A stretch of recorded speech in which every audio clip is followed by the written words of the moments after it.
আপনাদের সবাইকে জানাই শিক্ষক দিবসের অনেক অনেক শুভকামনা।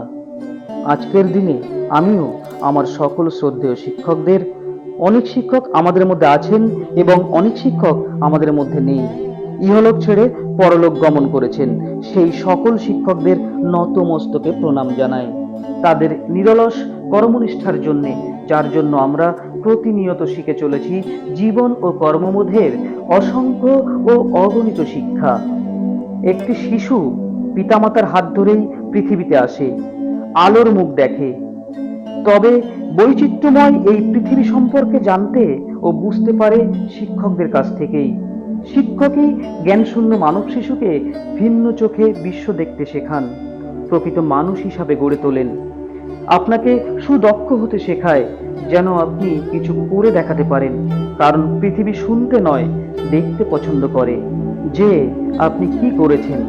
জীবনে সফল হওয়ার জন্য এটা গুরুত্বপূর্ণ নয় আপনি কতটা কাজ করেছেন, গুরুত্বপূর্ণ হলো আপনি কতটা করতে পারতেন। জীবনে যদি সফল হতে চান তাহলে আপনি ভাববেন না আজ আমি 8 ঘন্টা পড়েছি, 8 ঘন্টা পরিশ্রম করে ফেলেছি। আপনি এটা ভাবুন যে আপনি কত ঘন্টা পড়তে পারতেন।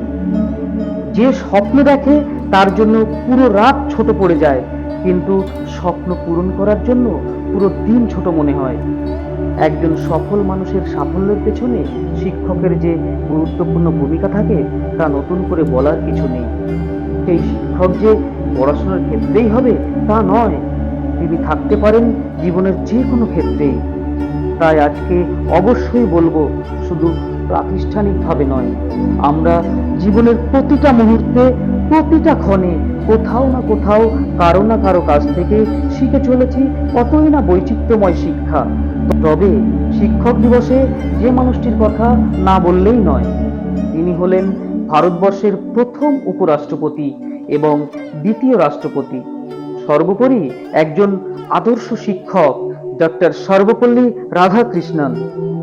এ কথা বলার অপেক্ষা রাখে না যে 5ই সেপ্টেম্বর ডক্টর সর্বপল্লী রাধাকৃষ্ণনের জন্মদিনকে উপলক্ষ করেই শিক্ষক দিবসের সূচনা হয়েছিল। তিনি তখন ভারতের রাষ্ট্রপতি, সাল 1962। একদল ছাত্রছাত্রী ডক্টর সর্বপল্লী রাধাকৃষ্ণনকে প্রস্তাব দিলেন, স্যার, আমরা আপনার জন্মদিনটিকে সেলিব্রেট করতে চাই, আনন্দ করতে চাই। উত্তরে রাধাকৃষ্ণন বলেছিলেন, instead of celebrating my birthday, it would be proud privilege if 5th September is observed as Teachers Day। আর সেই বছর থেকেই 5ই সেপ্টেম্বর দিনটি শিক্ষকদের সম্মান জানানোর উদ্দেশ্যে শিক্ষক দিবস হিসাবে উদযাপিত হয়ে আসছে। ডক্টর সর্বপল্লী রাধাকৃষ্ণন বিশ্বাস করতেন যে শিক্ষকদের দেশের সেরা মন হওয়া উচিত। শিক্ষকদের সবসময় মন ভালো রাখতে হবে, সবসময় খুশি থাকা খুব প্রয়োজন, কারণ যে মানুষ খুশি থাকে, আনন্দে থাকে, সে কখনো কারোর সাথে খারাপ কিছু করতে পারে না। একবার ভাবুন, এটা কি সম্ভব? আপনি কাউকে বলছেন, আজ আমার মনটা খুব ভালো আছে, আমি তোকে খুব মারবো। এটা কখনোই সম্ভব নয়। এটা তখনই বলা সম্ভব যখন মন খারাপ থাকে। সুতরাং একজন শিক্ষকের জীবনে খুশি থাকা, মন ভালো থাকা খুব প্রয়োজন। যে সবসময় মন থেকে খুশি থাকতে চায়, আমার মতে তার জন্য শিক্ষকতার থেকে ভালো প্রফেশন হতেই পারে না। কারণ আপনি থাকবেন নিষ্পাপ শিশুদের সঙ্গে।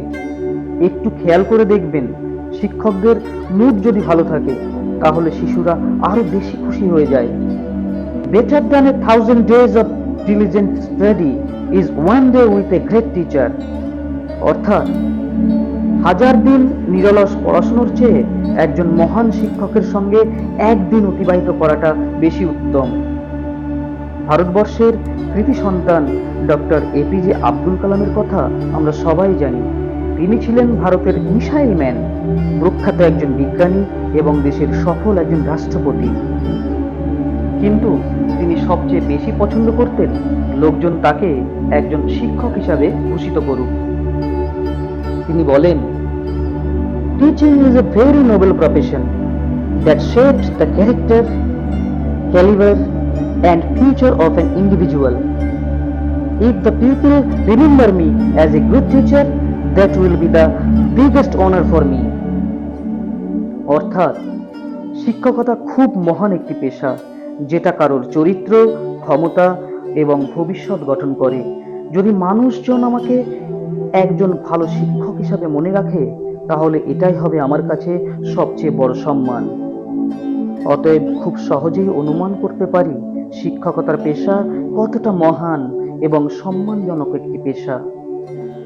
Teaching is the one profession that creates all other professions. শিক্ষকদের ওপর দায়িত্ব সব থেকে বেশি থাকে। একজন শিক্ষক যদি নিজের কাজ ঠিক মতো না করেন, যদি ভাবে শুধুমাত্র বেতন পাওয়ার জন্য আমি কাজ করছি, তাহলে দেখবেন ওই শিক্ষক এমন প্রজন্ম তৈরি করবেন, দেশ এগিয়ে যাওয়ার পরিবর্তে পিছিয়ে যাবে। শিক্ষক এবং রাস্তা যে নিজে নিজের জায়গাতেই দাঁড়িয়ে থাকে, কিন্তু অন্যকে তার গন্তব্যে পৌঁছে দেয়। সম্পূর্ণ ভিডিওটি দেখার জন্য ধন্যবাদ।